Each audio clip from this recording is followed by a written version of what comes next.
All right, welcome to Tech Softball Park here in Blacksburg, Virginia for today's matchup between the 17th ranked James Madison Dukes and the 20th ranked Virginia Tech Hokies. Hi everybody, my name is Clint McLeod.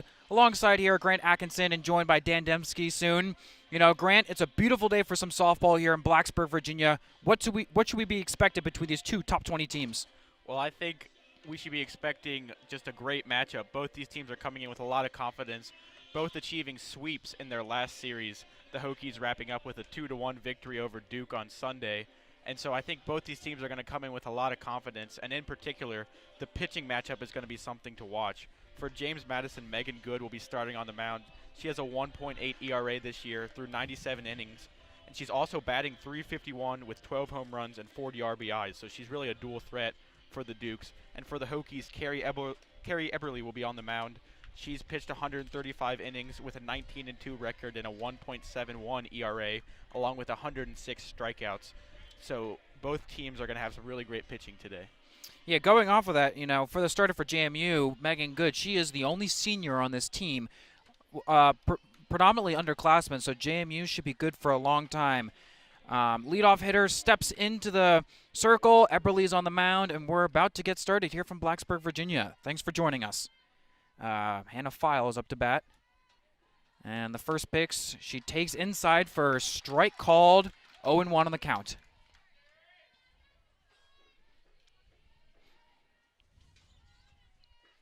Eberly steps back into the mound. 0-1 is the count right now to Hannah File. And grounded right back to Eberly. Easy field, underhand tosses it to the first baseman. That's Bailey. And one down already as File is retired. Now Kate Gordon is coming up to the plate. She's a junior from Shenandoah, Virginia, averaging .407 on the year with 12 home runs, tying for the lead with Megan Good, the pitcher. Eberly's first pitch is slapped to the second baseman. It is easily retired down to Bailey. That's Maddie Banks making a rare start here. Nice field and already two down here in the top of the first inning. A good start for the Hokies. Carrie Eberly looks like she has her best stuff here today. 3 good pitches so far, so it looks like this is going to be a good one. You know, you need to get ahead against the Dukes here. They are so powerful. With one swing of the bat, they can turn this game around. Now Megan Good, the starting pitcher for JMU, steps in and takes a ball right about the letters for strike one. Now, like you were talking about, Megan Good is one of the best pitchers in softball. She's 97 innings pitched, but here at the plate, she's averaging .351, 12 home runs, and 40 RBIs, tied for the lead with, who just got out. And the second pitch is cut on and missed. Eberly is ahead 0-2, one strike away from retiring the Dukes 1-2-3 in the top of the first. It's interesting for Megan Good. I mean, you see pitchers that bat sometimes, but you don't usually see a pitcher who's leading the team in RBIs with 40. I mean, that's just something that is pretty unique to Megan Good and just shows how good of an athlete she is. And Eberly stares down the count 0-2. And that ball is wasted outside. 1 ball, 2 strikes, 2 outs here in the top of the first inning. Megan Good, the batting in the 3-hole now, is up to bat.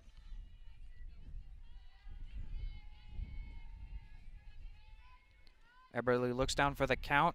And the 1-2, foul tipped right out of the glove of Lauder. And the count remains 1 ball and 2 strike. Good, down 0-2. Count is still 1-2, but was able to foul off that pitch to stay alive here on the top of the first inning. 2 outs. Yeah, she's clearly not ready to be retired. The last 2 batters were retired after 2-1 pitches. Megan Good fighting here. And that ball is taken high. 2 balls, 2 strikes. Eberly is, tried to get her chasing on the high fastball. That's how she got the second strike, but Good lays off of that one wisely to even the count at 2 balls and 2 strikes here in the top of the first. And the payoff pitch swung on and fouled back right into the curtain right in front of us, but the count remains 2-2. This will be the 7th pitch of the at-bat. You can probably hear the wind in the background. It's windy day here in Blacksburg, Virginia, but not a cloud in the sky. Finally, we're getting some spring warmth here. It's a great day for softball.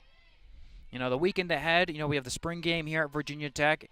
Some forecast of rain in the weather as the ball is another high fastball. 3 balls and 2 strikes. Good fights back from 0-2, and now the count is full. 3 balls, 2 strikes, 2 outs here in the top of the first inning.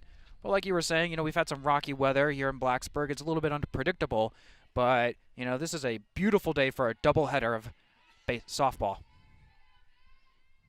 And the 3-2, swung on and miss. Eberly retires good down swinging, and that is a 1-2-3 inning for the Virginia Tech Hokies as they come up to bat with Bailey, Darby Troll, and Caitlin Nolan. We'll be back after these short messages.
Welcome back to Blacksburg, Virginia. Top of the first. James Madison goes down 1-2-3. Now the Hokies come to bat with leadoff hitter Jamie Bailey, who's 404 average on the season. She can get on base pretty well, but she'll be facing off of the Duke's ace, Megan Good. 1.80 ERA, 10-5 on the season, 97 innings pitched, but the opposing batters are only batting .159 against her. For those of you who don't know math, that's 15%. It's a great opposing bat average with 104 strikeouts. And now Jamie Bailey, the first baseman, steps into the batter's box, and we are underway here in the bottom of the first. Good looks in for the sign, and the first pitch is inside and high for ball 1. Jamie Bailey, the freshman out of West Virginia, as you said, having a great freshman season, batting .404. Just a great start to her career, and she's going to have a tough task today. And that second pitch is slapped right back to Good, and that's an easy retire over to the first base shift. So Bailey is retired. And that brings up Darby Troll as the second batter of the inning. Darby Troll is currently on a 14-game on-base streak, and she is batting just an impressive 432 during those 14 games with 10 RBIs.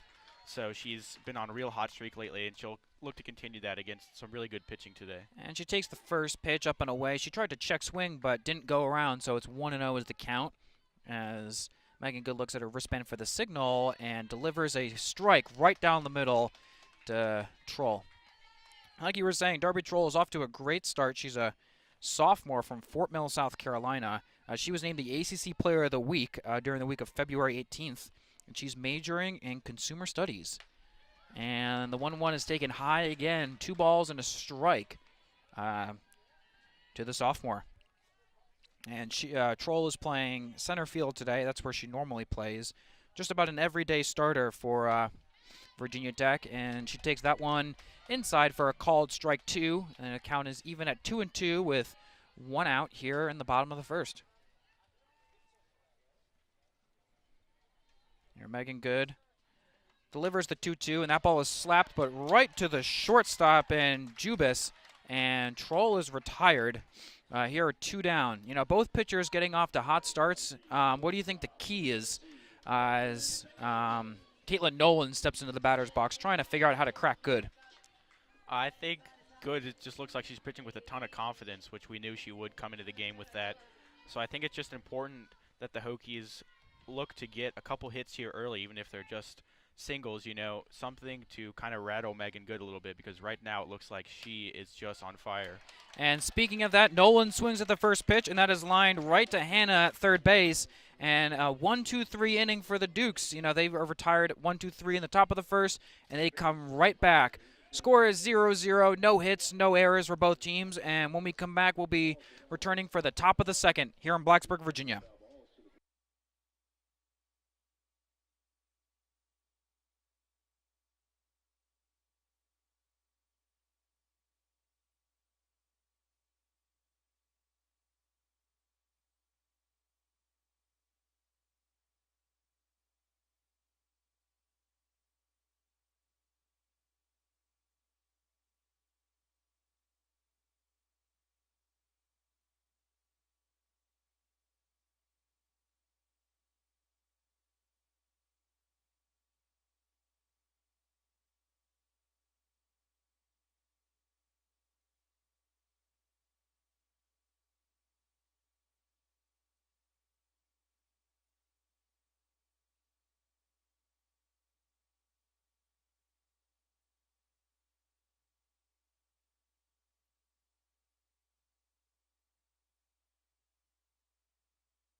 Welcome back to Blacksburg, Virginia. Here in the top of the second inning, still 0-0 as a pitcher's duel, but the head coach for James Madison, Lauren Laporte, this is her 7th season at JMU, but she was only elevated to manager here in 2017. So, a couple years in, what are your impressions on her success? It's just very impressive how successful she's been able to be.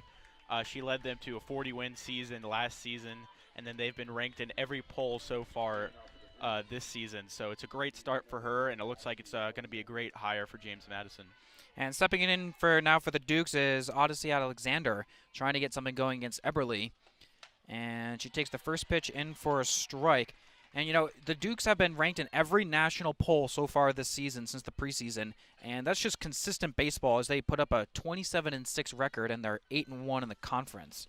So just very consistent baseball for, I'm sure Laporte is very pleased. There's the 0-1 is taken high for ball one.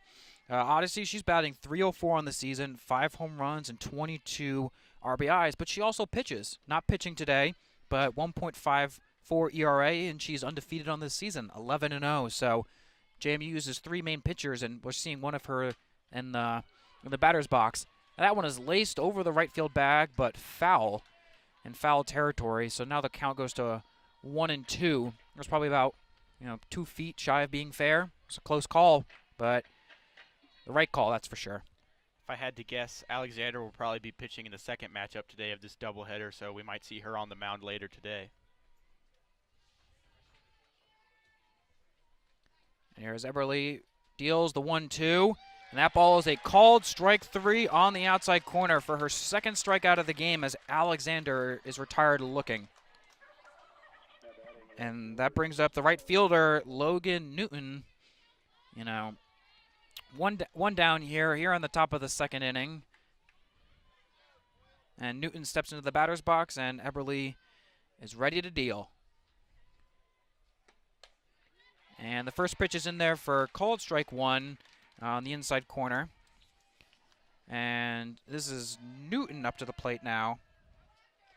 And she's averaging a whopping .458 with 8 home runs and 27 RBIs of her own. One constant that I've seen through the 1 through 5 spots so far for JMU is a lot of home runs.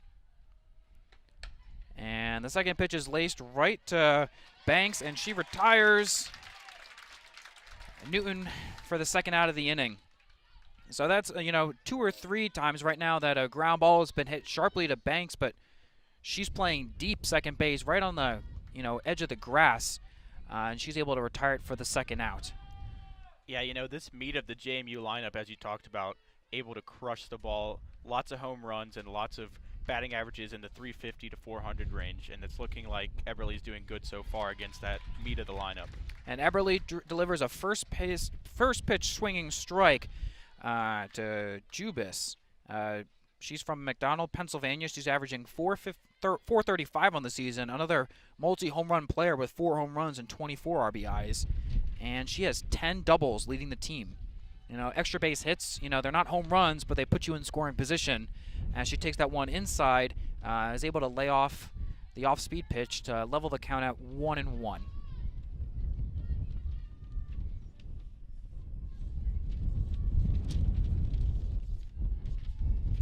The wind is howling strong here in Blacksburg. You can see the flags out. And she grounds this one over to the third baseman. And that's Bennett, is able to field it cleanly, fires it across the diamond to Bailey in time. The Dukes go down 1-2-3 again as Eberly retires the side. No runs, no hits for either team. Here we are going to the bottom of the second inning. We will be right back after these short messages.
Welcome back to Blacksburg, Virginia, here for the bottom of the second inning. Emma Strauss steps into the batter's box for the Hokies, leading off, trying to get on base. So far, both teams have been blanketed by stellar starting pitching. We haven't seen a ball hit outside of the infield. And the first pitch is taken high and inside for ball 1. Now, Strauss steps back into the batter's box. And that ball is laced to deep right field. It is far. It is high. It is gone over the right field wall at the 200 mark. Emma Strauss, just what the Virginia Tech Hokies were looking for, puts them up ahead 1-0 here in the bottom of the second inning. It's the second pitch she sees from the pitcher, and it is 1-0 Hokies. That ball was smashed into opposite field. You could tell when she got a hold of that one, she knew it was going out, and the fans knew it too. That was a great swing there, and the Hokies take a 1-0 lead. There's a little meeting at the mound between the players for JMU, trying to, encourage good. It wasn't a terrible pitch. It was just better hitting. Now the third baseman, we've heard her name already a couple times today for some putouts, but Kelsey Bennett is stepping up to the plate for Virginia Tech, and she check swings but does not go around, taking the first one in for a ball. She's a freshman from Jefferson, Georgia. She's averaging .415, 11 home runs and 29 RBIs. As she takes that one high for ball 2. The Hokies have a fairly young team. We talked about Jamie Bailey, a freshman, having a good year. Kelsey Bennett, a freshman as well, arguably having a better one with 11 home runs. And the catcher tries to frame that one up. That's a road cap, but doesn't get the frame. Now it's up to 3-0. The first inning and up to the first batter, we saw dominance from Good, but, she surrenders the home run, and it's already 3-0 here to Bennett with nobody out here in the bottom of the second. And she delivers that one in for a strike, but Bennett thought that was ball 4, and she throws her bat to the side and has to have it retrieved for her. But I think she just lost count of the call on that one. It's close, but I think it caught the inside corner there for Good, and it comes in for a called strike. It'll be 3-1. But that one is ball 4, taken high and away, so Bennett's right on that one as she trots down to first base for the first walk of the afternoon. I think we're seeing what we talked about a little bit is that once the Hokies get one hit, and it's very helpful that that first hit was a home run, but Good is a little rattled now. She walks the first batter after that, and, she's a great pitcher. We'll see if she's able to battle back from that and just get back to the good stuff she was throwing there in the first inning, because right now it looks like the Hokies have gotten into her head at least a little bit. And it looks like we're going to have a pinch runner come on here, replacing Bennett. And it looks like number 19, Kinsley Johnson. And she's been used a lot as a pinch runner. She has 4 stolen bases on the season, but she's only hitting, 250, her job, in 4 at-bats. So her job isn't to hit the ball, it's to advance into scoring position. And that ball is taken in for a called strike on Al Velasquez. I'm sorry. And she is playing out.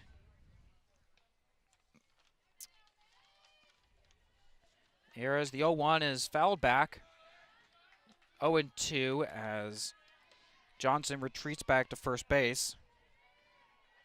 But Velasquez, she's playing in right field today. She hasn't been called on yet, but if the JMU bats can get them back in this game, we'll be seeing more of her.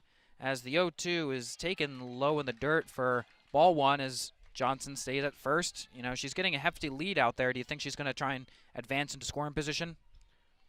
It's a little early to try to steal bases, I think. I would be surprised if she went, but we know she has a lot of speed, so we could see it. And that ball's fouled back over the grandstand here and into the little grass shrubs behind us. Al keeps the count at 1-2. Good is trying to retire her for the first out of the inning. 1-0 Hokies here in the bottom of the second inning after the home run from Emma Strouth.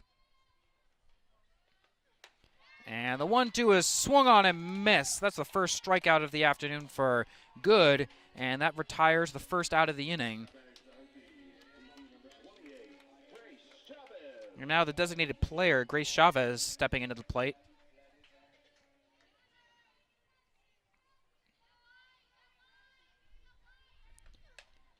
And the first pitch is laced foul, and the count goes to 0-1.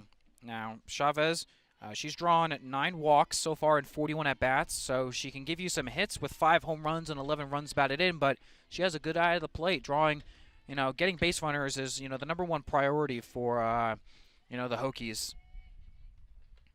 And the 0-1 is swung on and missed, strike 2. And that was a really nice off-speed pitch, it looked like. Chavez was expecting another fastball, but that just blew right by her. Chavez swinging really hard at those first 2 pitches. She looks like she's ready to hit one, but she might need to lay back a little bit here and watch for that changeup that we just saw. You just got to protect the plate now, down 0-2. And that ball is tipped into the glove of Roadcap, but she can't hold on, and the count stays at 0-2, being able to fight off, it looked like another changeup.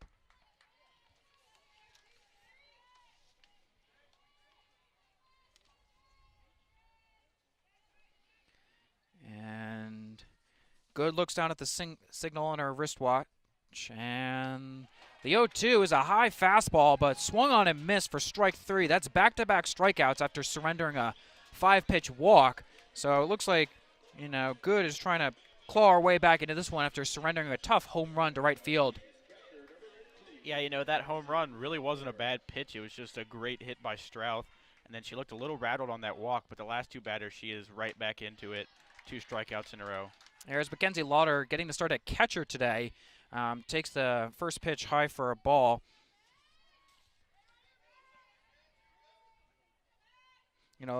Lauder averaging .292 in the season with 6 home runs and 19 RBIs. Grounds it to the shortstop. Jubis fields, fires, and retires the side, but not before the Hokies do some damage. Off of the solo home run to deep right field by Strouth. Virginia Tech jumps ahead 1-0 here in the bottom of the second. We'll be right back with the top of the third.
Welcome back to Blacksburg, Virginia, here for the top of the third.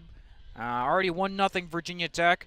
But, the series history between this team, this is the 21st all-time meeting. Virginia Tech leads the series 11-9, but, JMU has been able to get hot recently, winning 5 of the last 6 and sweeping the 2-game series last year. But this is the first meeting when both teams are ranked, so, the competition has slowly begun to rise for both teams. Going forward, this should become a heated rivalry. Don't you agree? Yeah, you talked about how JMU has just gotten a great hire, and it's really helped them in order to kind of soar back up the rankings here in the past couple of seasons. The same thing for Virginia Tech as they're ranked for the first time in a while, and this is their first ranked matchup, as we talked about, since 2015. So definitely this rivalry has gotten some more stakes here in the past couple of years, and the stakes have been raised.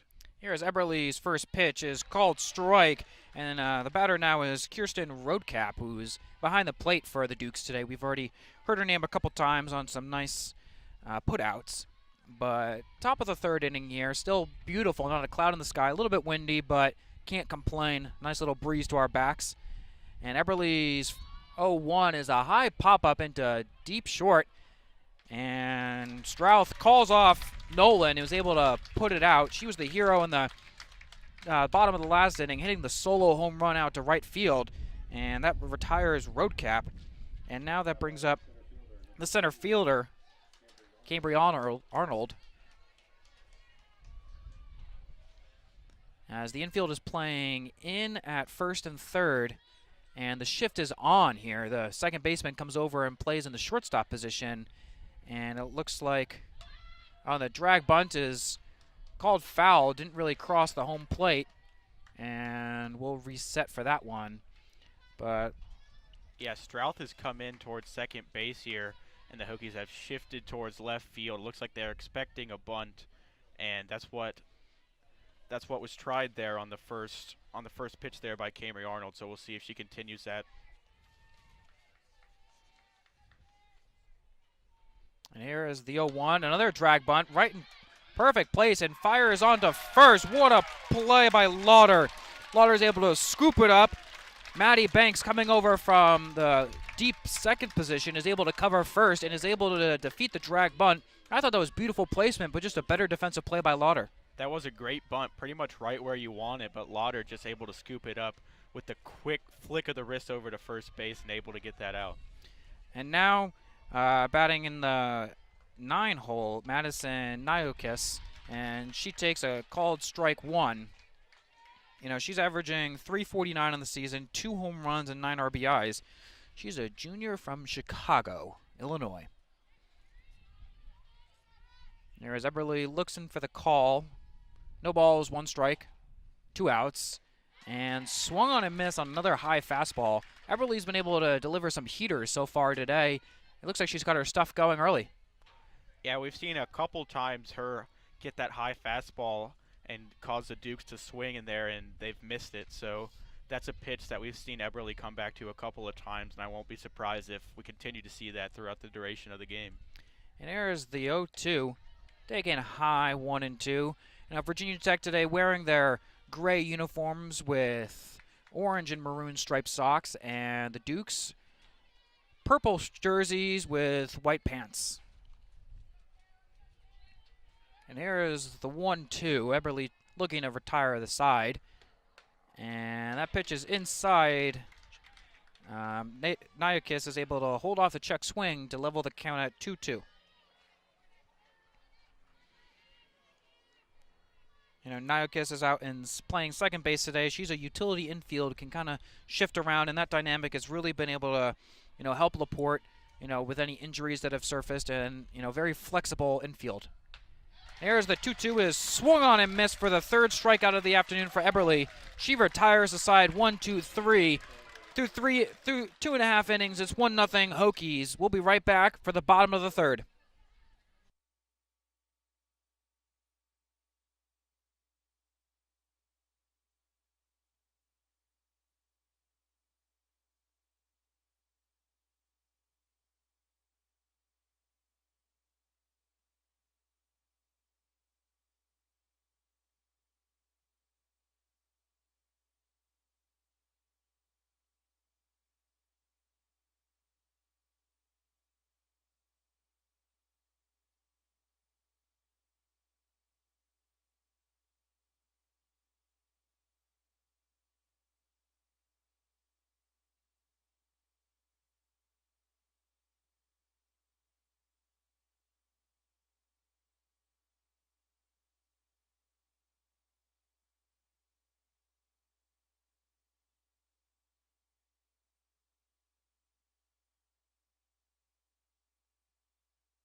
Welcome back to Blacksburg, Virginia, here for the bottom of the third inning. Leading off for the Hokies, the second baseman, Maddie Banks. You know, she made a nice play in the top of the inning to cover on the drag bunt, and she's looking to get on base. So far for the Hokies, we only have one hit, but it was a doozy out to right field over the 200-yard mark for a home run, and it's 1-0 Virginia Tech.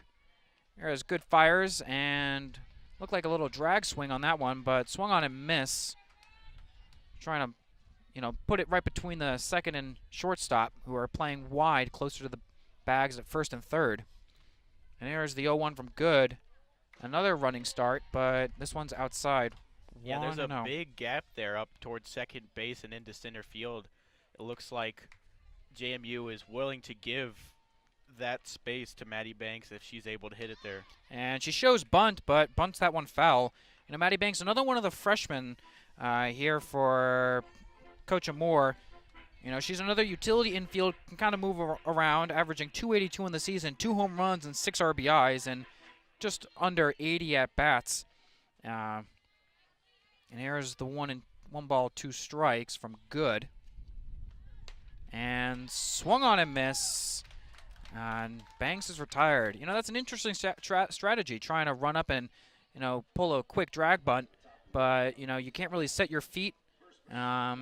You know, you don't really see it much in Major League Baseball, but in softball, it's a very, you know, common tactic to try and get it over the infield. It looked like she had planned to do that. She did that on the first swing and then continued doing it there on her other 3. So it's definitely a planned thing for her, and just wasn't able to make it work. And here's the leadoff hitter. Bailey comes back, and on the first pitch, the pitch is a little too high and tight from Good, and it hits her right on the elbow. You know, she shakes it off and jogs down to first, and that brings up Darby Troll. And here's where her second time around here through the lineup.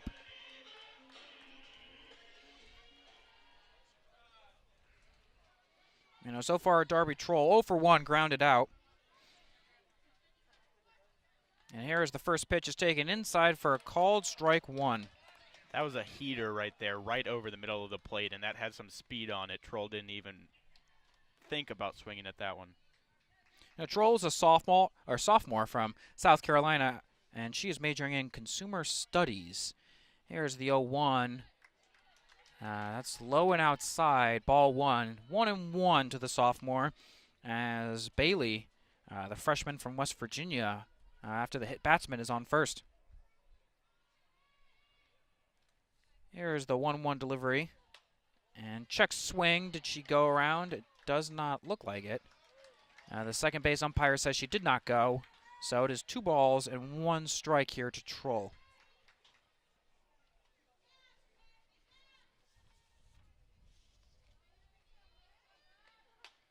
And that ball is taken on the outside corner. Strike 2. Crowd was not too happy with that one. They thought it was going to be up to 3-1, but 2 balls, 2 strikes, 1 out here in the bottom of the third. And Troll is going to have to play a little bit of defense here to stay alive. Yeah, some audible moans from the crowd there. And that ball is laced into left field, but that is easily collected on the run by Gordon. And retreating back to first goes Bailey. And that was a nice hit from Troll. It looked like it was going to drop, but Gordon was just able to cover the ground in a hurry. And that brings up Caitlin Nolan. Yeah, Troll able to get a good bat on that one and a good contact. Just hung up a little longer than she would have liked and gave the left fielder just time to be able to make that play. You know, Nolan here, she's a senior from Bennettsville, South Carolina. And, you know, one of her notable offseason honors, you know, it doesn't come on the field, but rather off the field in the classroom, as she was honored as in the ACC All-Academic role from last season for her efforts in the classroom. So we applaud the student athletes. You know, it's a lot of work to put in practice time, but to be able to get it done in the classroom is something exceptional. I couldn't do it. The amount of time they put in. And there's the first pitch. Almost came right back at us, but thankfully there's a netting there, and that's what it's there for. There's its 0-1. Yeah, just the amount of time that they put in to their athletics and also their academics. You know, I don't know where they find it. It's just very impressive, just the resolve that these student athletes have, and it's something great to see. And here's the 0-1, bouncing ball in the dirt. Good scoop by Roadcap to keep Bailey at first, and it's 1-1. Another notable fit thing for Caitlin Nolan, she has Just about 13 home runs on the year, and one of them came against Radford, which he hit a grand slam. That puts up runs in a hurry, as the 1-1 is taken inside for called ball, 2-1 here in the bottom of the third with 2 outs. Yeah, those 13 home runs lead the Hokies. And, you know, that grand slam, as you're saying, that's a nice way to get 4 RBIs real quick. So she knows how to get her bat on the ball, and when she gets a hold of it, there's a good chance that it's going out of the park. And the 2-1 is taken inside for 3-1, so one pitch away from walking her is good, brings it in, and it is called ball 4, and Bailey's on the run, but it doesn't matter on the walk. First and second for the Hokies, 2 down. And that brings up Emma Strouth, who homered, back in the second inning. So we're going to see if she can replicate it and, nearly triple the Hokies' lead. She's got a runner in scoring position and also another one on first. So we'll see if she's able to get another hit here, as the Hokies have been unable to get any more after that 1 home run. With the last inning home run, that brings it up to 9 for the season for her. And she takes the first pitch high and inside for ball 1. And also her RBI count is now increased to 47. But she doesn't just get it done at the plate. She has a .977 fielding percentage on the season with just 1 error, which, for any type of softball, baseball player, that's impressive to be able to get it done with the putouts. And as the second pitch is again taken inside, 2 balls, no strikes, 2 outs here in the bottom of the third. Runners on first and second. Here is good with the pitch. Another high pitch, 3 balls, no strikes. Do you think she's trying to avoid her after the, the second inning whack she put on the ball? Oh, I'm sure she wouldn't admit it, and I'm sure maybe it's not even on purpose, but it looks like she's definitely not trying to give her anything that she can take a good look at after seeing that first home run. And again, that's a called strike 1, and this is the second batter for the Hokies that disagreed with the call and tossed the bat to the side as if to walk down to first base, but it's a called strike, 3-1. If Strouth is walked, that leaves Bennett up deck, waiting for a chance. But here's a 3-1 is taken inside for ball 4, and now the bases are loaded. Now Kelsey Bennett, freshman from Jefferson, Georgia, steps up to the plate. She has 11 home runs on the year. This would be a perfect time for home run number 12. Kelsey Bennett, great from the plate, but also has a great arm playing third base. She's already made 1 great play from third over the first for that putout. So, she's a great athlete all around, and we'll see if she can get a big hit here and bring a run home. And the first pitch is in for called strike 1 on the outside corner. More distaste from the crowd. They thought that was a little bit too outside, but, back in the second inning, Bennett walked. So she's looking to put the bat on the ball and hopefully drive in some runs here. And that ball is driven a pop fly into left field, easily retired for Gordon to finally end the inning. It looked like Good was in some trouble there, but she's able to pitch out of it. No runs for the Hokies, still only 1 hit, but they leave 3 stranded and the bases loaded. We'll be back here in the top of the 4th, and we'll be visited by our friend Dan Demski.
And welcome back to Blacksburg. I'm Dan Demski, and I'll be calling your balls and strikes here.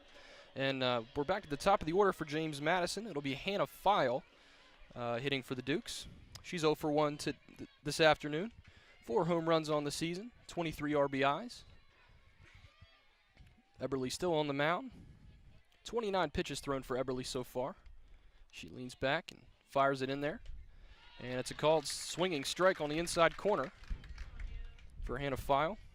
JMU still looking for their first hit of the ball game as we play the 4th inning here.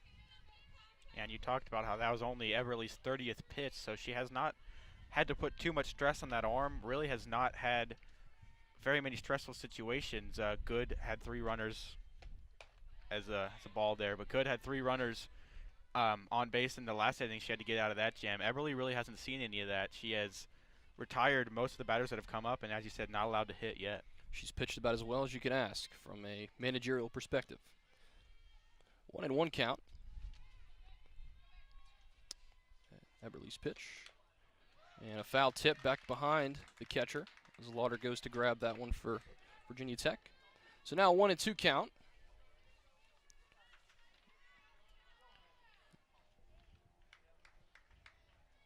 And a file from Shelbyville, Indiana. Sophomore. Here's the pitch.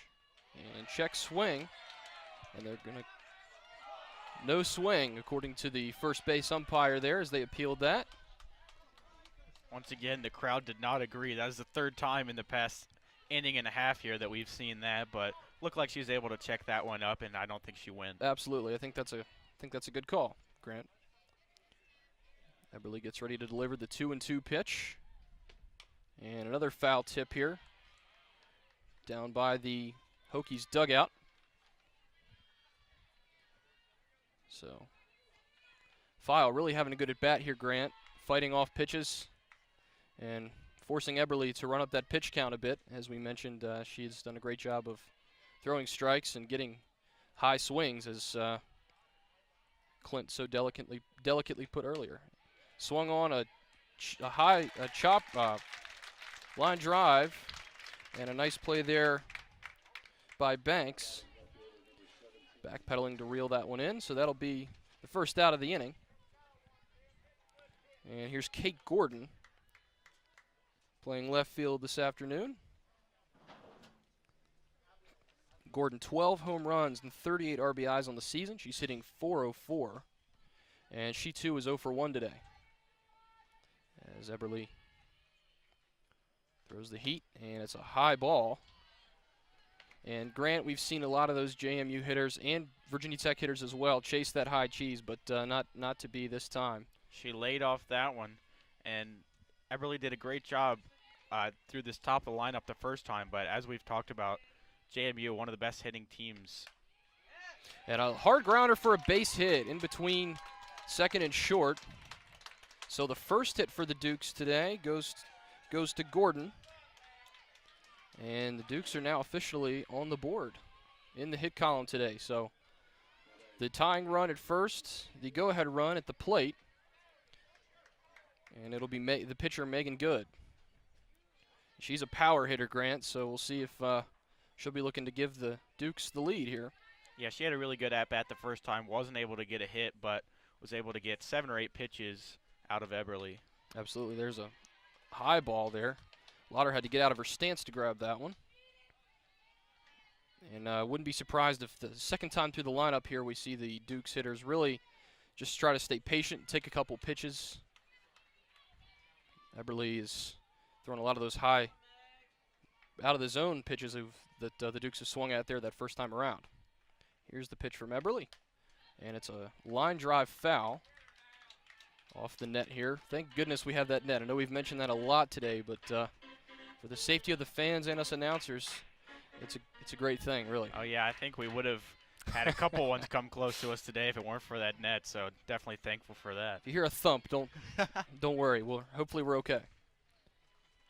Here's the pitch from Eberly here. The 1-1 pitch is a high pop. Looks like it's going to go well foul down the right field side, and that was the thump we talked about. Back there behind the camera. Into the stands. So now 1-2 count. Eberly ahead here. Got to stay aggressive here if you're good. Anything close, you got to take a swing at here. Here's the pitch from Eberly. And it's another foul ball. That's 3 in a row now. Yeah, you know, once again, just like we saw in her first at-bat, she's fighting.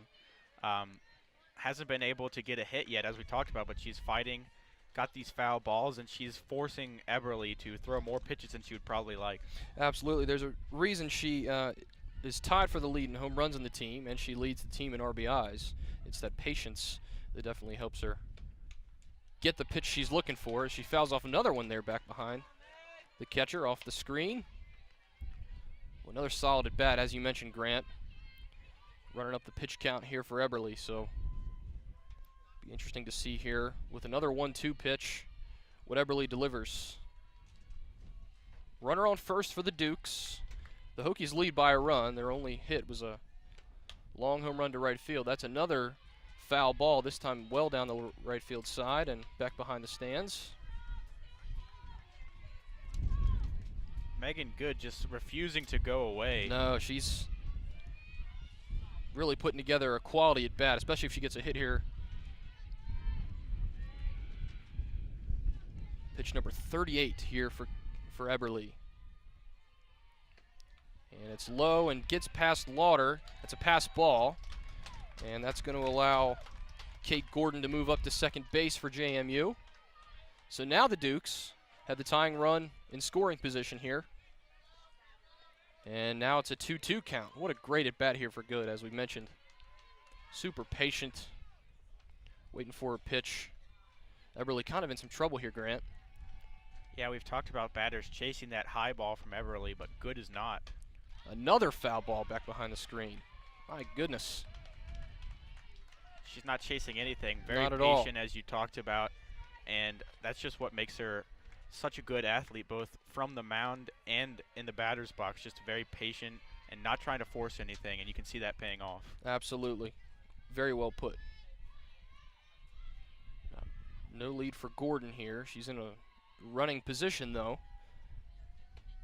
Good's going to tap that one. It's going to go foul. I think it bounced off the foul. Looked like it looked fair, but I guess it hit off the white line there, Grant. I couldn't tell what happened. Might have hit the white line. Hit the edge of the batter's box, possibly. Yeah, it looks like it was very close there, but Absolutely. I called a foul ball. Would have been a tough play, though, for Bennett. Here's the pitch for Eberly. 2-2. Another foul ball. My goodness gracious. Patience is key, and that is one of the keys to hitting at such a high average as Megan Good does. Hitting .351 on the season. She's just consistent. That's how her teammates would likely describe her. Another 2-2 pitch here.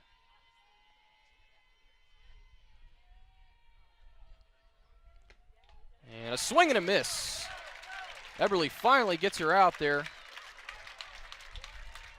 2 down here in the 4th. And here comes Odyssey Alexander for JMU. Again, the tying run at second base for the Dukes.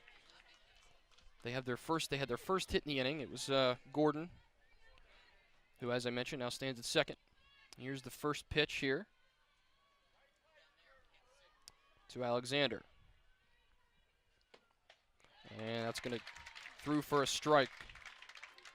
And Alexander, as we talked about earlier, a great pitcher, an 11-0 record on the season. Even though she's not pitching in this game, she's been put in just to bat. So that shows you how versatile JMU's players are, is that they're batting 2 pitchers in the lineup today. Shows you how everyone in this lineup can hit the base, can hit the softball.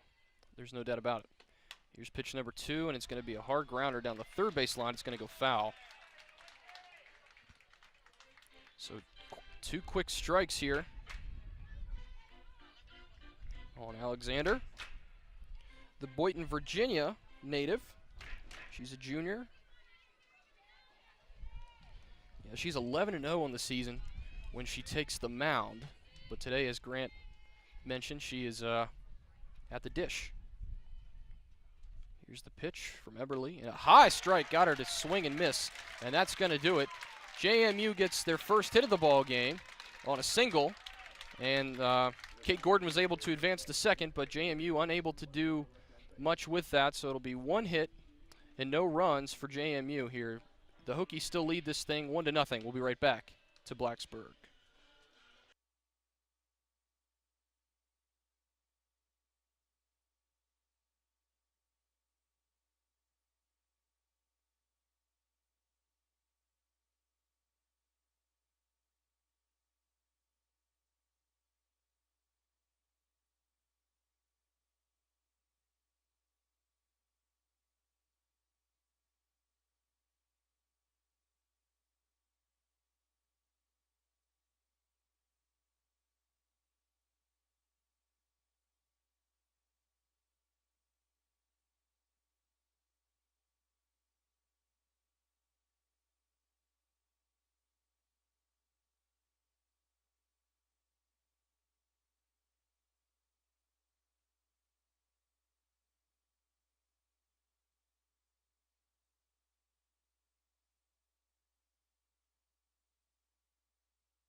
And we're back to Blacksburg here, Tech Softball Park here, as the Hokies will come up here in the bottom of the fourth. And we had a substitution for the Hokies. This is Kana Davis, who was playing right field. So she will get her first at bat of the ball game. Davis hitting .212, just 1 RBI on the season, but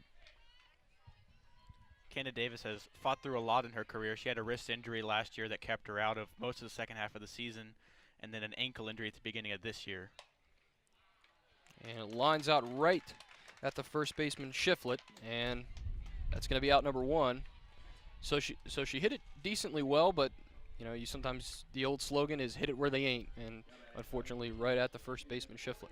Shiflett barely had to move there for that ball, so just unfortunate placement for Davis, and absolutely first out here in the bottom of the fourth. Here's Grace Chavez, her second at bat of the ball game. She's 0 for 1. 7 RBIs on the season, 5 home runs for Chavez, hitting .429.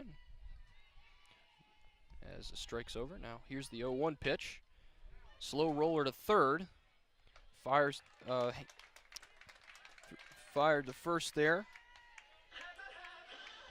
for File for out number 2. That'll bring up the catcher, Mackenzie Lauder.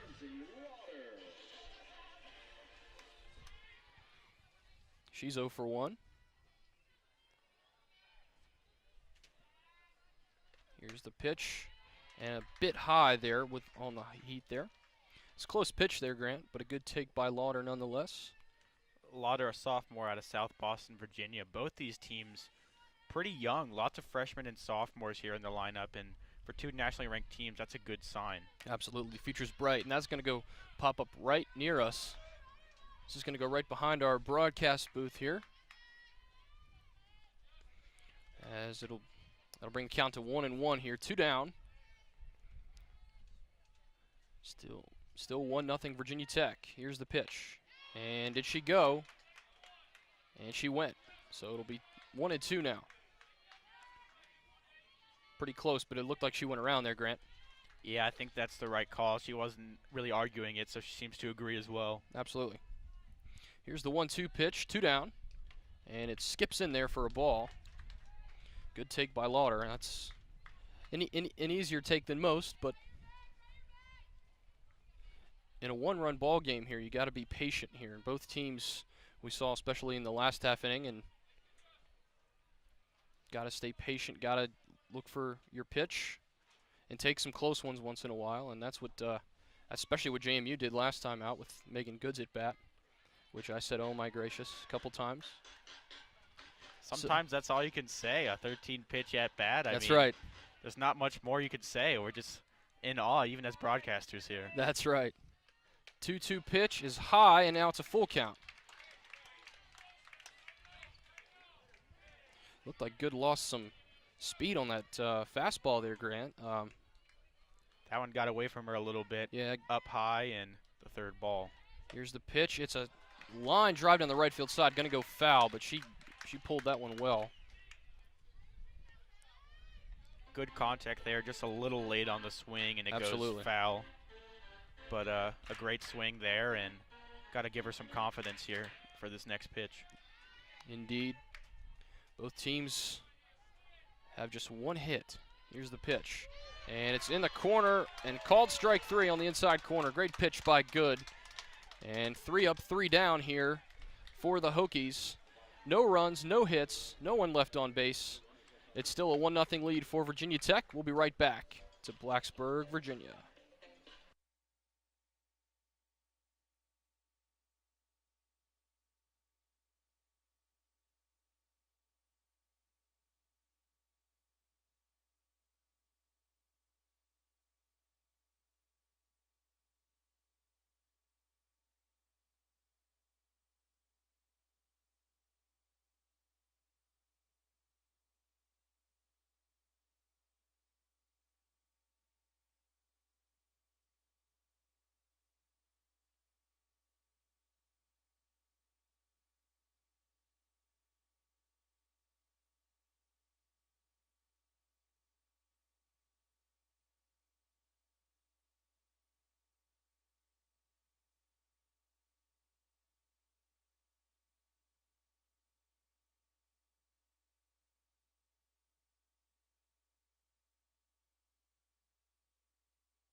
And welcome back to Blacksburg here as James Madison comes to bat in the top of the 5th inning. 1-score game with the Hokies up by just a run here. 1 run on 1 hit. And JMU again looking for their second hit as Logan Newton stands in. Here's the pitch. And a nice pitch there right on the corner for a called strike. Newton 0 for 1. Has 27 RBIs on the season, 8 home runs. Here's the pitch from Eberly. And ground ball, hard grounder to second base. Nice play by Banks as she fires it over to Bailey. And that's out number 1 here. Good start here for the Hokies defensively, Grant. Yeah, I think it's interesting coming into the game. Both teams really well-rounded, having great pitching and hitting. We were wondering which one is going to prevail, and so far it looks like the pitching is prevailing. We have a little bit of a pitcher's duel here. Absolutely. Through 4 innings. Could change, but right now that's looking like what we're getting. Those ERAs are going to stay low for the season if this keeps up. There's a hearty cut there by Jubas as she hits it foul on the left field side. A couple Hokies went over there to chase that ball down. So, you know, both teams, Grant, making contact. We just haven't seen either the ball is hit right at a fielder or the ball has gone foul, it seems, most of the times for these two teams, minus the home run and the lone nice hit for JMU. Here's the pitch from Eberly. A little low. That one kind of bounced in. Lauder with a nice pick. And 1 ball, 1 strike here. Yeah, I agree with you, Dan. There hasn't been a whole lot of strikeouts. It's been a lot of, just ground balls to the infield, and both fielders for both teams being able to make those plays that we've seen most rather than strikeouts so far. Line drive in the left field side, going to go foul. And yeah, Grant, that's a great point.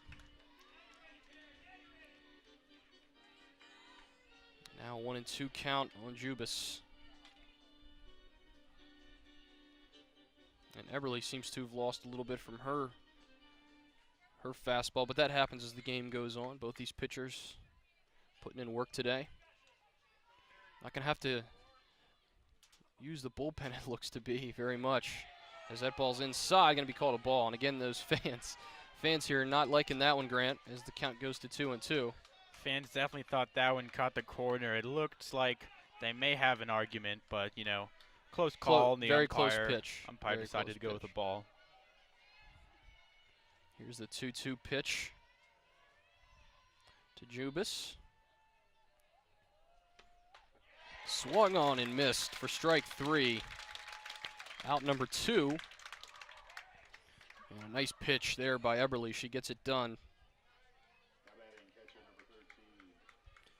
That's her 6th strikeout of the ball game. And here comes Kirsten Roadcap. 0 for 1 on the day.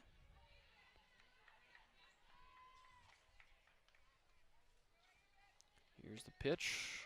Right on the corner for a strike. Good pitch, good location by Eberly. It's right where you want that pitch to be. Almost looked right at the knees there, Grant. Yeah, that looks like exactly where she's trying to place that pitch, and a good first one to get that first strike and get ahead in the count. Eberly kicks, delivers, and swung on and missed again. Another great pitch. Looked a bit low, but it was close again. Definitely an off-speed pitch there, and she got Roadcap to swing at it. Yeah, she was a bit ahead of that one. I think she was looking fastball. 0-2, 2 outs. Hokies still have the lead. Into Roadcap, and it's a bit high and on the outside. As Lauder again popped up from her stance there to grab that one. I think we'll see more and more longer at bats, Grant, as this game goes on, just based on how it's gone so far. Yeah, and also just as fatigue sets in for these two pitchers, neither team uses their bullpen very often. Great point. Another pitch there on the inside. That's going to be another ball now, 2-2. So good fight here for Roadcap. She was down 0-2. She's taken 2 that were just off the corners, and she's fought back in this at bat. 2-2-2. 2 balls, 2 strikes, 2 outs. Eberly looking for the signal. She kicks and fires, and it's going to be same sort of pitch there. The ball 1 was, Grant, on the outside and high. So now it's a full count. Great fight here for Roadcap. She was down 0-2 and had a great at bat, forcing Eberly to throw a lot of pitches here. The payoff pitch here, 3-2. And soft grounder to third base. Nice play by Bennett over to first, and the side is retired. No runs, no hits, no one left on base for JMU. Virginia Tech still leads this ball game with just 1 hit on the solo home run. It's Virginia Tech 1, James Madison nothing. We'll be right back to Tech Softball Park.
Welcome back to Tech Softball Park here in Blacksburg. Beautiful, gorgeous day here in Blacksburg. We've had perfect weather for this ball game. Not a cloud to be seen, as Clint pointed out at the beginning of this game. The weather hasn't changed at all.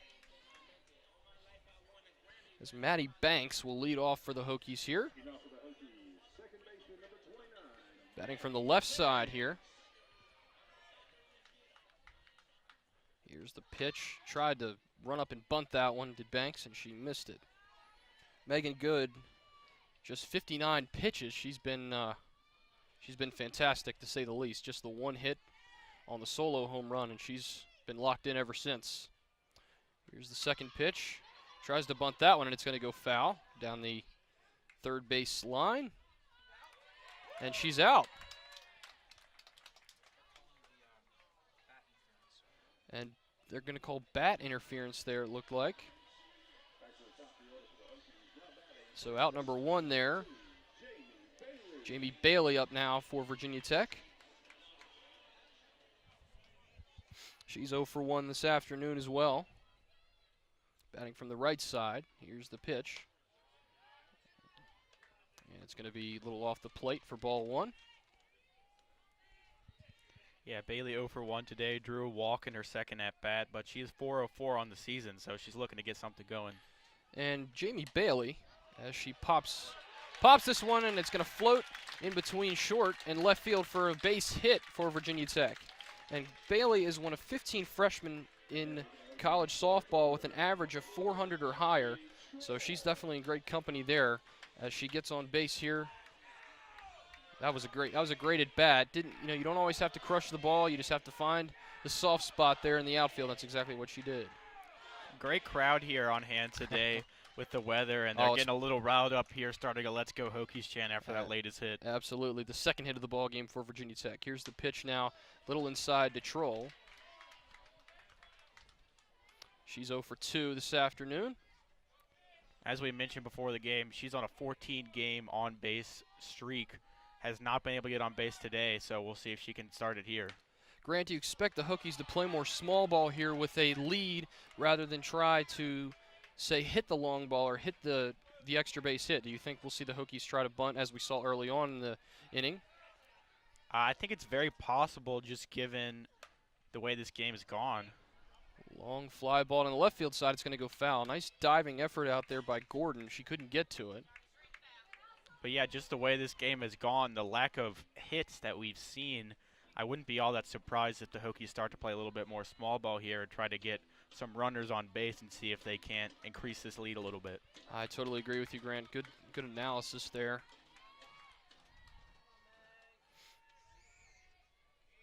Bailey's on first. Here's the pitch. It's going to be a strike. 3 on the outside corner.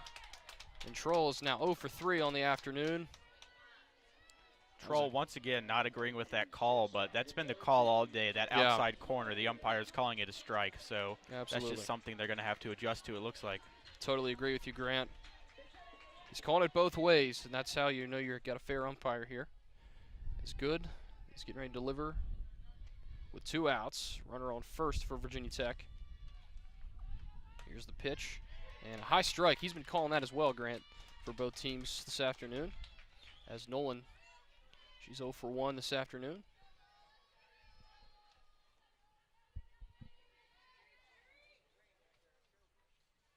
Drew a walk early on in the game. Here's a stolen base there. Oh, nice jump there by Bailey, excuse me, as the pitch was low, and that's the perfect pitch you want to run on, Grant. It doesn't always go that way, but a bouncing ball there, and a great job getting into scoring position there for Bailey. A good jump and a good slide. It was a good throw from Roadcap there to the second baseman, and that ball's going to be popped foul. Back to our left and over the bleachers. And as you said, Grant, nice turnout today. The weather, as we mentioned many times, the weather is beautiful here today. Perfect shade here for a lot of these folks. This is the first game of that doubleheader, so I would expect some more fans to come out for the second one as well. Absolutely. For the 6 o'clock, first pitch and swing and a miss for out number 3. The Hokies get a hit, but they can't do much with it. No runs on one hit, and Bailey left on second base. The Dukes will come to bat down 1-0 here, as we will be right back for the 6th inning.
Welcome back to Blacksburg, Virginia here. Clint McLeod alongside my friend Dan Demski. Here we are back at the top of the 6th inning. Carrie Eberly so far. She ran into a little bit of trouble with, some of the batters in the last inning. 10 pitch at bats, 11 pitch at bats, but pitch count is about 64, so still riding pretty well as Cambria Arnold steps into the plate today. She is 0 for 1. I believe she grounded out. And the first pitch is in there for a called strike. Arnold is batting .295 on the year, no home runs and 4 RBIs. I expect to see some of these hitters for both teams kind of grind it out here, Clint, and just be patient here, being a one-run game. And the Dukes with just one hit, expect them to be patient, more patient than they've ever been in this ballgame. And another suspected drag bunt. First and third are, playing close to the line there, trying to protect against the bunt. And the switch is on again. It looks like Strouth is coming back in again, and Banks is the lone member back in the second base hole. And the 1-1, another shown bunt, and they're able to lay it down. That ball is slung over from Velasquez over to Banks. Looks like she's back in the game. Great anticipation, of course, with the placement, but then also a nice jump off the bat there by Velasquez as she's able to fire that one over. Also a very nice throw as well. So everything worked defensively there for Virginia Tech. There's another small dribbler, and this one a little bit of miscommunication between Lauder and Eberly, and they're not able to get that, down to first base. And excuse me, no, that's Bennett over at third base. Likely score. They're going to score that one a hit as it should be. Yeah, Just I was placed really, really well. Looks like a miscommunication between Eberly and Lauder there. They didn't know who was going to get the softball. So very nice job there to get on base. And this brings up Nyakis. She's 1 for 2. One of the only other person on the Dukes to get a hit off of Eberly. Now with 1 out and runner on first. First pitch is taken high for a ball. Looked like almost like a pitch out, expecting the steal, but runner does not budge. And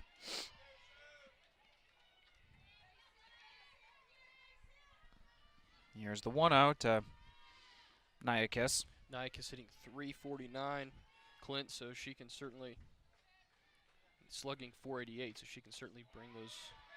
She can certainly get on base and bring those runs around in the process. Looks like a check swing, appeal down to the first base umpire. He says no, so count goes to 2-0 now. Eberly's pitch count is up in the 70s now, with about an inning and a third remaining for the Dukes to be able to get a run on the board here. So far, shut out on 2 hits. As Eberly stands in the circle, awaits the signal from Lauder. And the 2-0. High again. 3 balls, no strikes. Eberle's looking a little frustrated into the dugout, looking at Coach DeMoore. That just shows you how this game's evolved. Clint, earlier on in the game, we would have seen those hitters go after that high pitch, especially the high fastball, but a good job laying off here. Again, trying to play some small ball, and great take there by Nyakis. Here's a 3-0, in there for a called strike. She was almost halfway down to the bag, but umpire there wisely calls out a strike. It looked like it nicked the inside corner, but she's still got 2 more opportunities, 3-1 now. And if it's close, he's going to call it. He's been doing it all day, so he's been consistent with that, as Grant and I put last day. There's a 3-1, grounded up to Banks. She goes for 1, this play at the second, and she's got him. What a double play by Banks. That's a huge momentum booster for the Hokies as the crowd is on their feet cheering Eberle off the field as Banks is able to cleanly field that, flip it to Nolan, who flings it over to Bailey and just gets Nyakis at first. And that is the end of the inning here. Despite surrendering the run, JMU isn't able to do anything as we are heading to the bottom of the 6th inning. We'll be right back.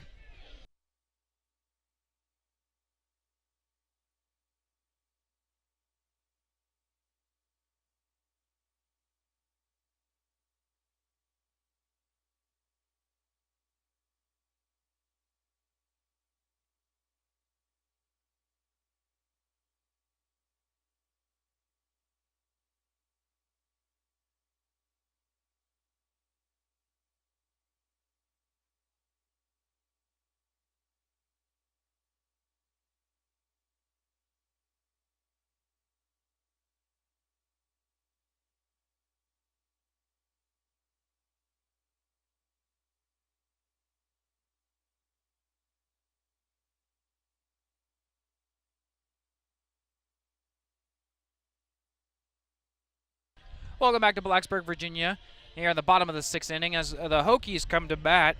First-year hire Pete DeMoore has really turned this team around. Last year they were below a 500 team, and now they're 33-5 and 13-2 in the ACC.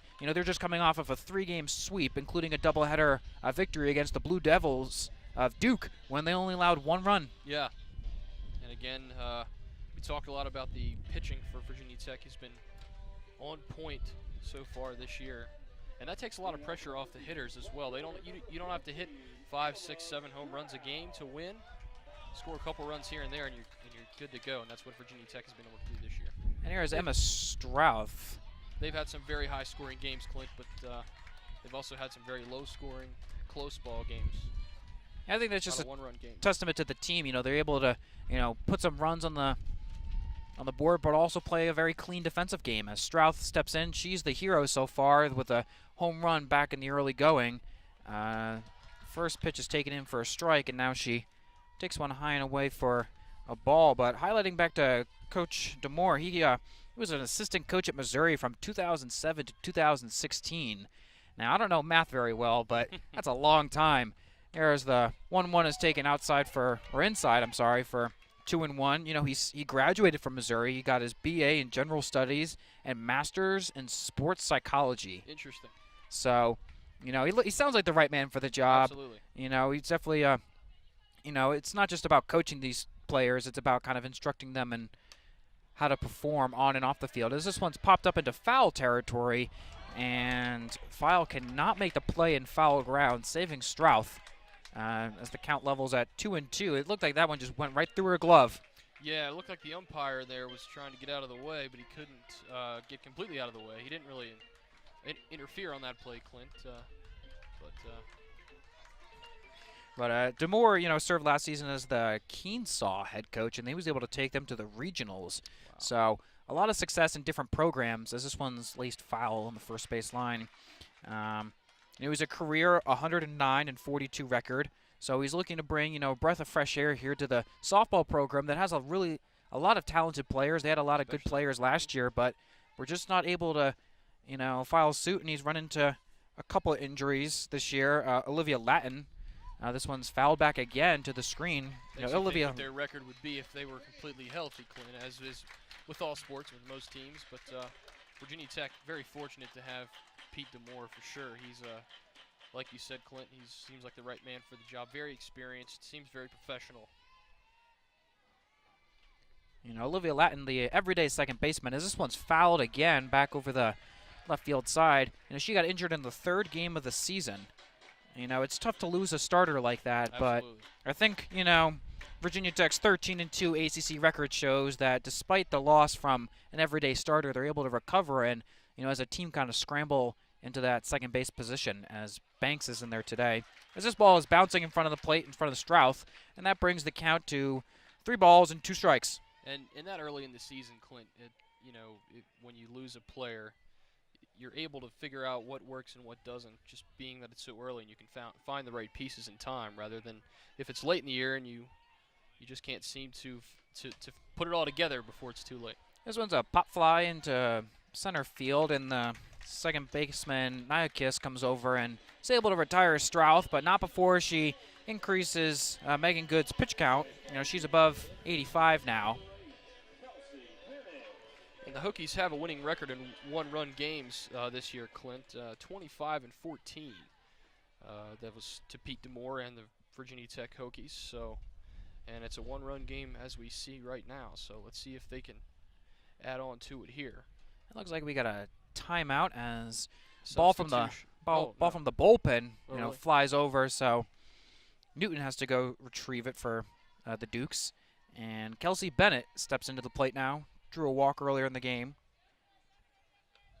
And this one is high for ball 1. You know, Kelsey Bennett, like we just said, 0 for 1, but drew a walk back in the second inning. Looking to get, you know, a hit here to get on base with only 1 out, and this one's taken low again, ball 2, but Coach DeMore will take any type of base runner. A hit, you know, a walk, preferably not a hit batsman, because you never like to see that. No. But you take it how you can get it. I think you got to play small ball at this point in the game. This one is flown into deep left field, and tracking over is Gordon to retire Kelsey Bennett. And one more note on Kelsey Bennett. Her brother, Connor, plays for the Cincinnati Reds down in their minor league affiliate, the Dayton Dragons. You know, he's a pitcher there. You know, hasn't really seen much playing time yet as the season's just getting underway, but you know, baseball's in her blood, and we wish Connor all the best with the Cincinnati Reds. Absolutely. Hope we see him in the big someday. You know, there's always a need for good pitchers. Absolutely. As Canna Davis takes the first pitch in for strike 1. She replaced Al Velasquez out in right field. And she's 0 for 1 today. No home runs, but an RBI, hitting .206 on the season. As second pitch is high, a ball and a strike on Davis. You know, she has 7 hits this season, limited at bat. She's a sophomore from Harrisburg, Virginia. This one is popped right up to the pitcher, and easy retire for good as the Hokies go down 1-2-3. Little cue shot there off the end of the bat. Great pitch there by Good to get the final out, Clint. So here we are at the end of the 6th inning. We're going to the top of the 7th, and the crowd is excited. Hopefully the Hokies can close the door on the Dukes. We'll be right back.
Welcome back to Blacksburg, Virginia. Here we are, top of the 7th inning. Carrie Eberly still stays out there, and she's looking for the shutout today.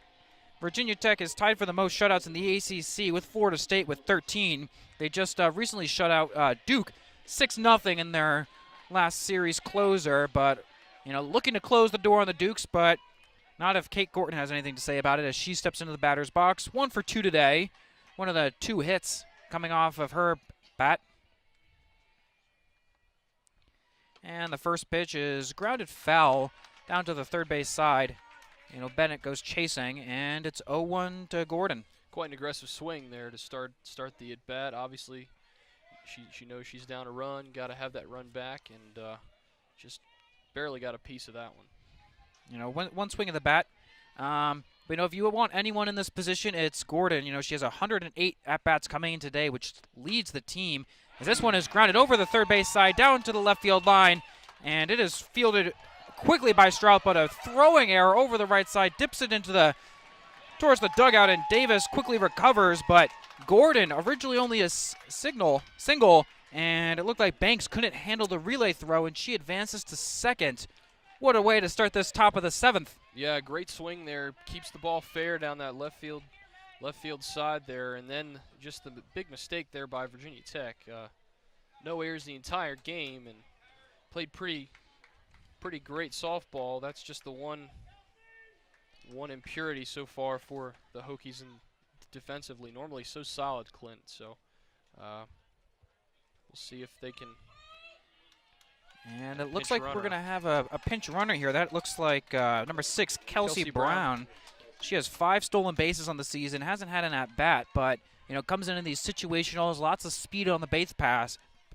And I'm not surprised that Laporte, down by 1 here, you're down to your final 3 outs, you pull out all your cards. Absolutely. And as the pitcher, Good, steps in, hopefully looking for some revenge. And the first pitch is slung down the right field line and deep, but that is well foul. That was about, 20 feet to the left. We'd be calling it a 2-1 game, but, it looked like she just got it off the end of the bat on that one. Absolutely. 40 RBIs on the season, Clint, so we know she's pretty solid in these situations with runners in scoring position. So Brown is on second. No balls, 1 strikes, no outs here in the top of the 7th. Second pitch is laced, and it's past Banks down to the right field line. And here comes the play to the plate. And Brown is safe, and we've got a tie ball game. The relay was slow coming into Banks, and the Dukes are able to strike quickly. 1-1, and JMU is just 2 hours up on 81, and there's a lot of supporters here, and they are very happy to see that as, Good is able to deliver another RBI, Megan Good, and that brings up to 41 on the season. And that's why they put Kelsey Brown on the base paths, Clint, for a situation just like that. Great execution there by James Madison, and we've got a great finish here in store, it looks like. It was like Odyssey Alexander is coming up to the plate now. She's 0 for 2 for today, but another one of those dual threats that can pitch and hit, and she's batting .304 on the season. And this one is laced down the left field line, but just foul, says the home plate umpire. That looked like 6 inches from hitting the line. Absolutely. And we could be talking about a 2-1 game as they're forced back to first base, and it looks like we might have another pinch runner, and that's Sydney Lascola coming in for Megan Good, who delivered her 41st RBI of the year, and she is only now 10 RBIs away from passing as the JMU all-time leader in career runs batted in. And this is a drag bunt down to the first base line, and it is not cleanly grabbed by Bailey, as we have first and second, nobody out, everybody is safe. They're going to score that an error or a hit, that's the question.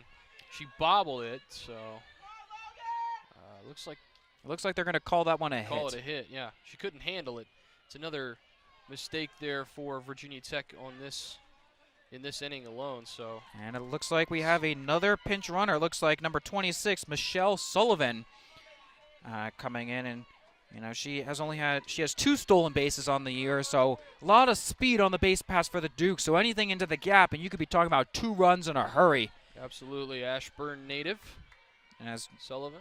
Newton steps into the plate now, the lefty. There is Eberly deals. Check swing, does not get the call. Ball 1. You know, we've seen Eberly dominate so much today. Up until now, you know, what's happened? Well, I think she's getting tired. She's been out there the entire game. The hitters have seen her a few times. You know, that all plays a part in JMU tying this ball game up, Clint. She's lost some of her stuff, but she's been out there the entire game, and she's thrown a lot of pitches. And this one is low and inside to Newton.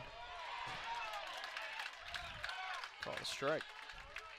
That's a called strike? Yeah, third base umpire said she went around.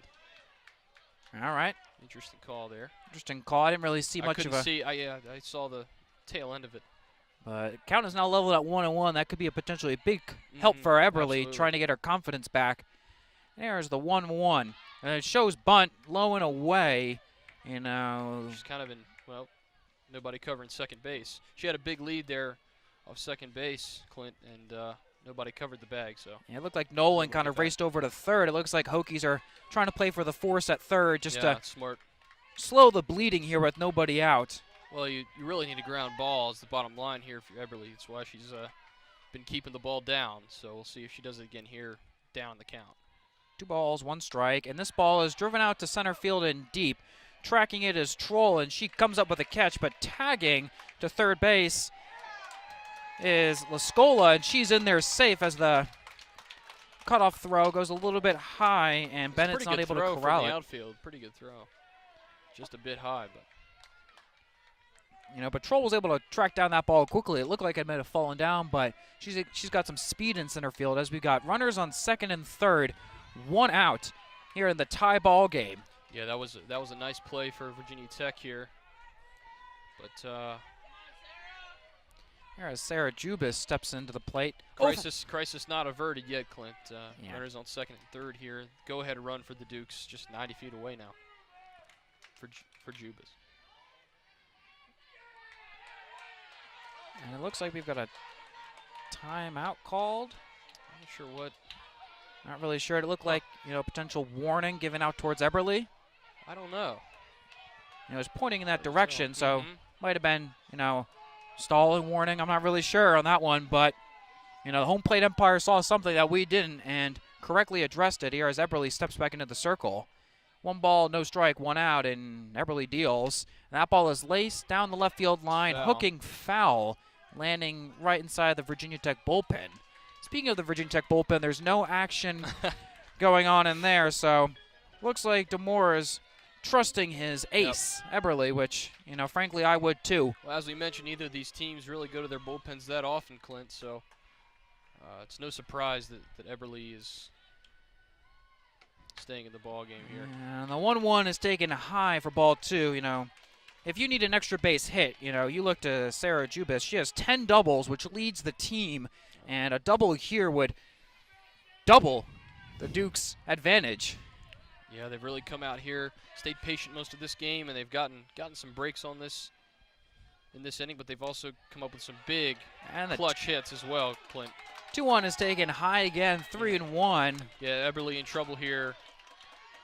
He's got to throw a strike, and I think you got to keep the ball down here. You got a better chance of a hitter chasing down in the situation than you do upstairs. I think the only benefit if she walks her here, that puts in the double play. That's true. There's no runner at first, so there is no force out at second. Good point. And here's the 3-1 is hit into center field, and that is a base hit. Troll cannot control it. 1 run scores, and here comes the runner to the plate, and she is safe. Lascola and Sullivan both come in for the Dukes, and it is now 3-1.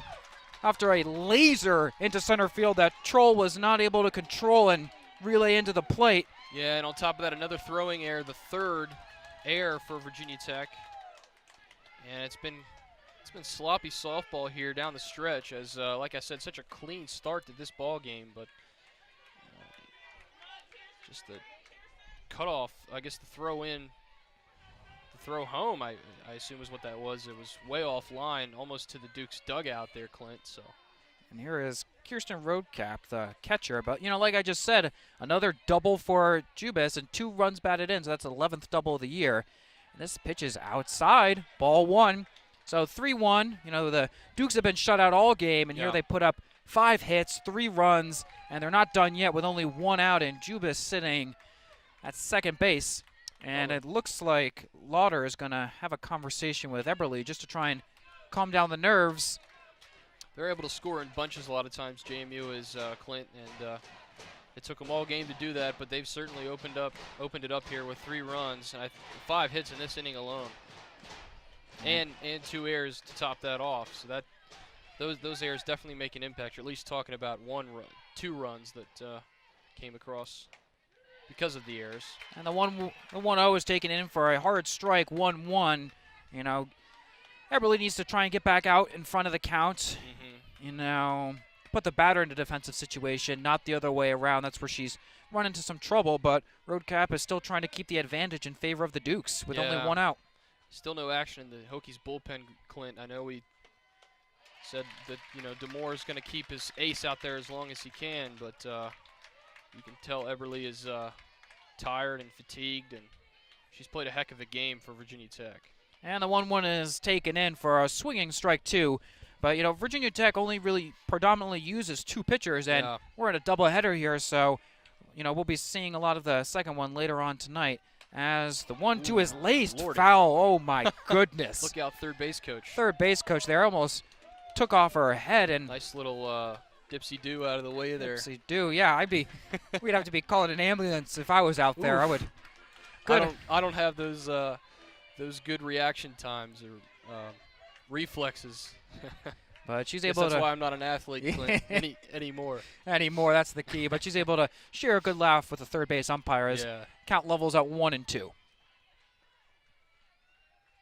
And the 1-2 is taken inside for ball 2. Roadcap thought about going on that one, but smartly lays off.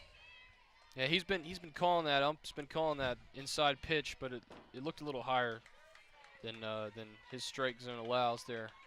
Good take by Roadcap, though. You got 2 balls, 2 strikes, 1 out. Jubis is still standing on second base. 3-1 Dukes. They put up 3 in the inning. And the 2-2 taken outside. Ump does not bite. Yeah, 3 balls, 2 strikes. That was quite a bit outside there.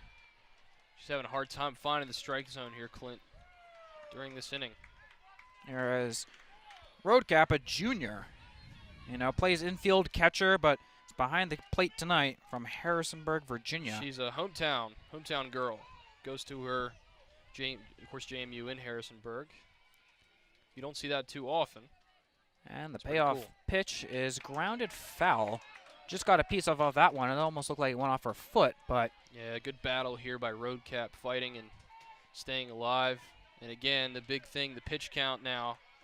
Up to about 90. For Eberle, yeah. Well, as you mentioned, it's a doubleheader. You got to keep your bullpen fresh. But I'm still a little surprised they haven't at least warmed anybody up out there, Clint. I guess they're saving for game 2. That'll be Rochard, we believe. Yeah. And the 3-2 is taken low and inside, so she walks Roadcap, and that puts runners on first and second. So double play in order, Clint. But yeah, she's really struggled to find the strike zone in this inning, and it looks like we're going to have a visit from one of the assistants out there. I think that's Doug Gillis. Yeah, this is a good time to calm Eberle down here. You've got an out here, but you got to, again, the objective is to get a low pitch here to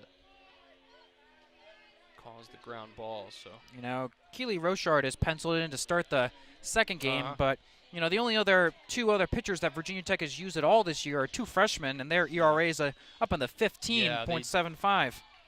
Yeah, I think you play, even if you play the analytics game, you keep Eberle in there. It's probably a good call. But no matter what, Virginia Tech is going to need a big rally here in the bottom of the 7th, but they need 2 more outs to get there. Absolutely. It looks like we got a pinch hitter, Natalie Cutright, and pitch. She takes a big cut on that one. Tough to come off the bench, and that pitch was pretty far outside. She was swinging for the fences on that one, to say the least. She was trying to get on base immediately there. But she's a junior utility, used all over the place, usually for pinch hitters. She's from Dover, Pennsylvania, with a 229 average and 4 RBIs, trying to increase that total here right now. As the 0-1 is laced foul. Watch out, third base coach again. She's able to get out of the way of that one, but not the Virginia Tech dugout. Yeah. But it looks like we got some. Good thing they had those nets up over there too. Yep, saving souls today. First us and now the players, but they're able to get out of the way of that one. But I was worried about that one foul ball. It looked like it was just going to go right in and hit my laptop. Maybe that would not be good. That's why we got to bring our gloves. But here's the 0-2. I think we're all right. And that ball is foul tipped again on the outside corner. Cutright is not, not afraid to, take big swings at this one. But with one out, you can afford, a couple of risky swings. But just barely got a piece of that one, Clint. It looked like a swing and a miss, but you could hear a slight ping of the bat. If you would call it a ping, it's more like a pop, I guess. But I guess so. we're no sound experts here. Yeah, we'll work on our sound effects for next game. There's the 0-2 is taken outside, same location as the first pitch which she swung at. So, but she's able to lay off that one as a ball and a strike. Yeah, Here at beautiful Tech Softball Park here in Blacksburg, Virginia. The perfect day. The home crowd is trying to cheer on their very own Carrie Eberly. And the 1-2, check swing and called strike 3 on the inside corner. Cut right down on strikes, and that's a big out for Eberly. 2 outs now, so any out will get you out of the inning. As, that's a big one for your confidence when you're up near 101 pitches. I don't think I could throw 101 pitches. No, my arm would fall off, Clint, before I threw that many. There's Nyakis, who, if you remember earlier in the inning, she appeared, and here she is again, looking to make another big impact as she calls for time. Wasn't granted though. And here's the first pitch is high, taken for ball 1. Here at Tech Softball Park, this is the 22nd season this stadium has been used in Virginia. Beautiful facility here, Clint. Yeah, dating back to 1997, and that was a great year, I must say. Right back here is the Softball Performance Center. So Virginia Tech has all the state-of-the-art facilities, and with the new coach of Pete DeMoore, they're looking for to bring the facilities onto the field and bring some victories, as this one is laced foul right in front of us, and our very own Grant Atkinson didn't move an inch. Boy, he's stoic, I'll tell you. But tough guy. A couple fans over there chasing a ball. I don't think you're allowed to keep him, but no, you gotta give those back. But a little good souvenir as we're throwing it. Oh, lordy! Oh, lordy! That's why those fans don't play softball. That's for sure. There's the 1-1 to Nyakis. Is swung on and drilled towards the left field and caught in the net.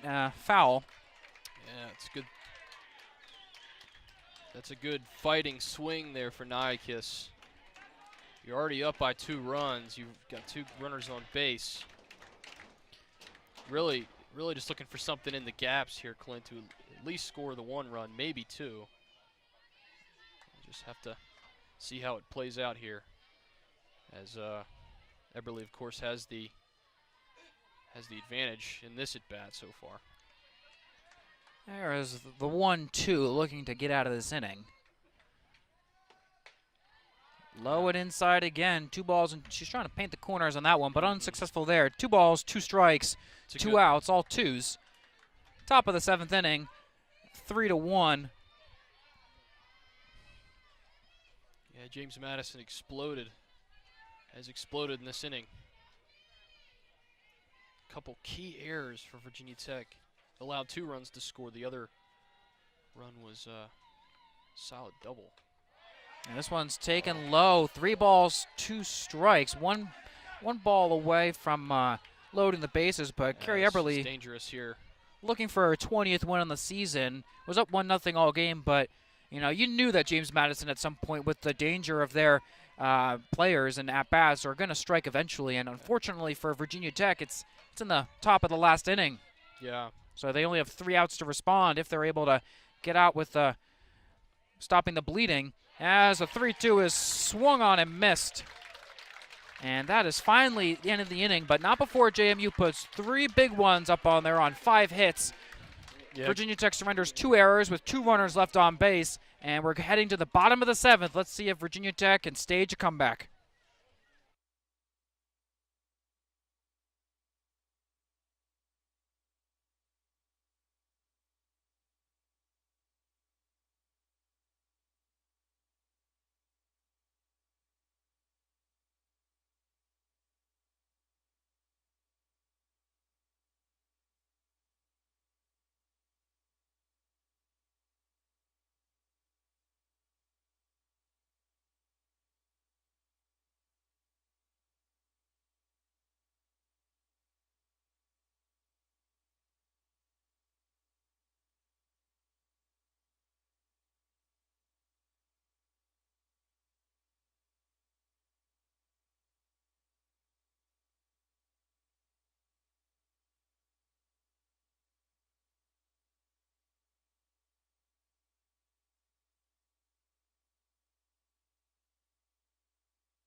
Welcome back to Blacksburg, Virginia. Here in the bottom of the 7th inning, starting off for the Hokies, Grace Chavez stepping in, the designated player, and she's hoping to get on base and start this rally. Virginia Tech down by 2, and this one is drilled into deep left field, but this is looking foul, and it lands. Good night. Good night. Wow, that was a tree right by the right by Frank Beamer Way there.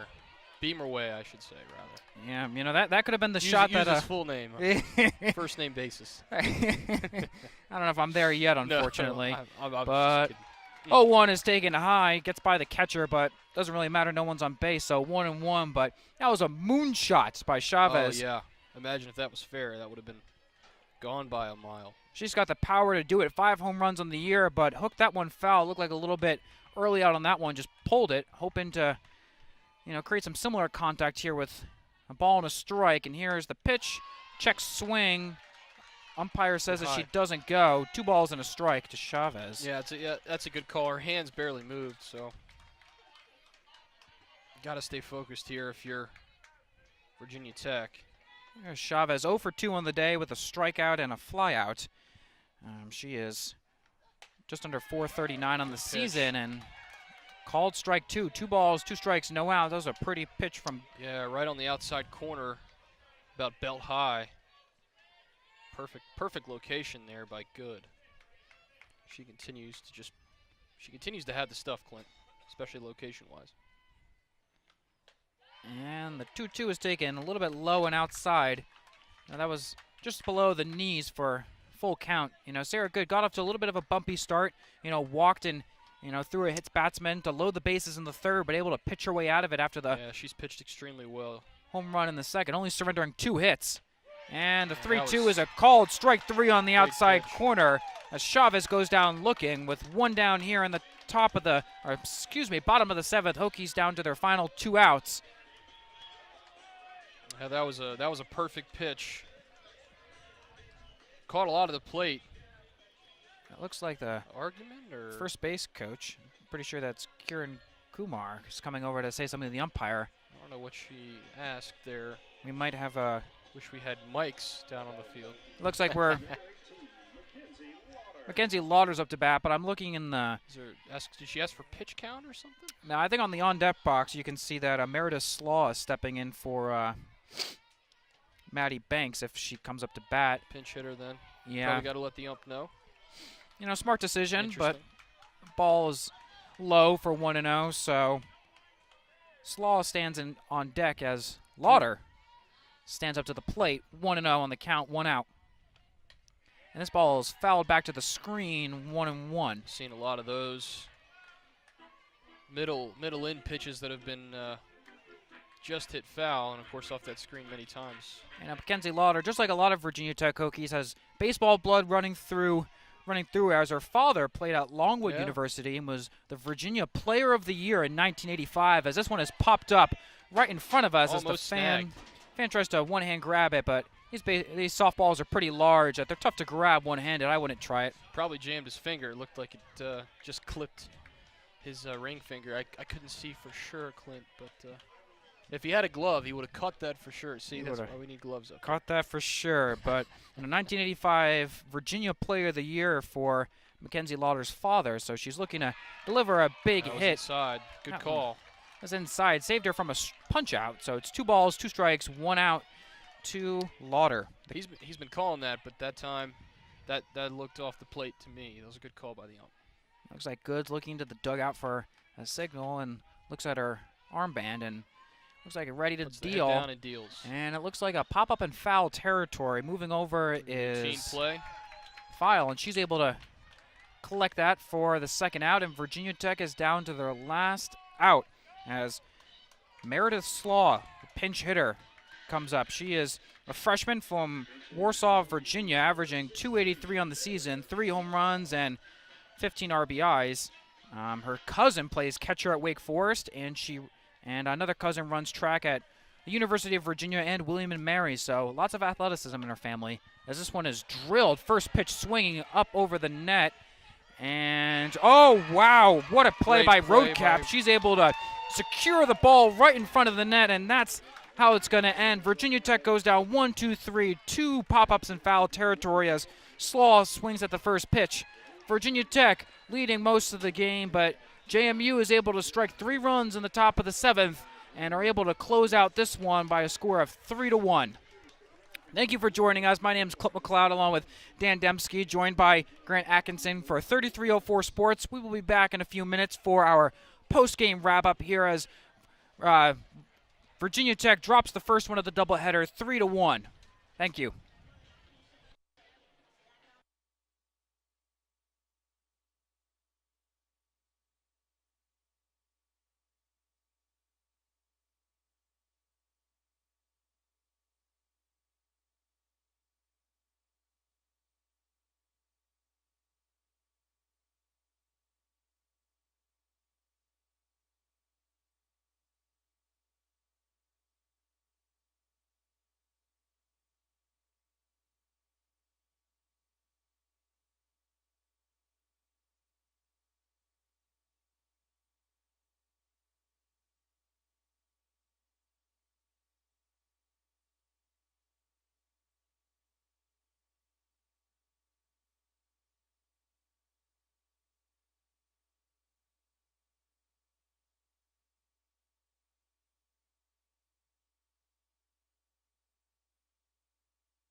We're back here in Blacksburg, Virginia, where the Hokies have dropped the first game of a doubleheader, 3-1 to JMU.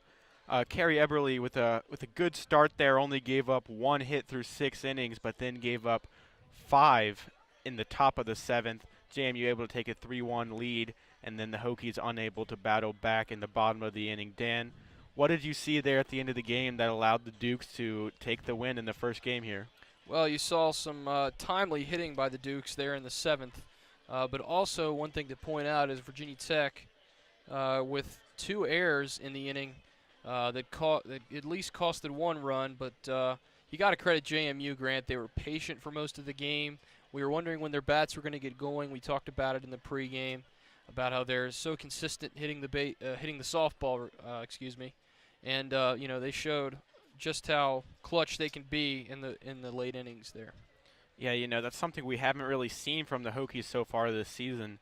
They were 4-0 coming into this game in games that were decided by 1 run. The latest coming in a 2-1 win over Duke just this past Sunday.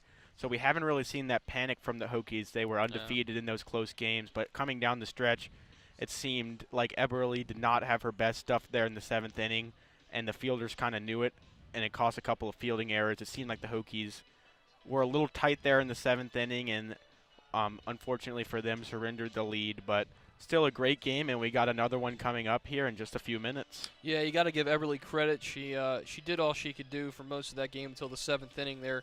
Grant, she threw 107 pitches, so that definitely takes a toll on your arm, and eventually you're going to tire out and you're going to make some mistakes. And you got to credit JMU's bats for being able to take those mistakes and do something with it. So she also had 8 strikeouts. She pitched well, and again the three earned runs for Eberle, but just not enough offense today for the Hokies to carry it. Absolutely. Well, that's going to do it here for us from Blacksburg, Virginia, in Game 1 of a doubleheader between Virginia Tech and James Madison. Again, the Hokies dropped this one to the Dukes 3-1, and we'll be back with Game 2 here in a little while.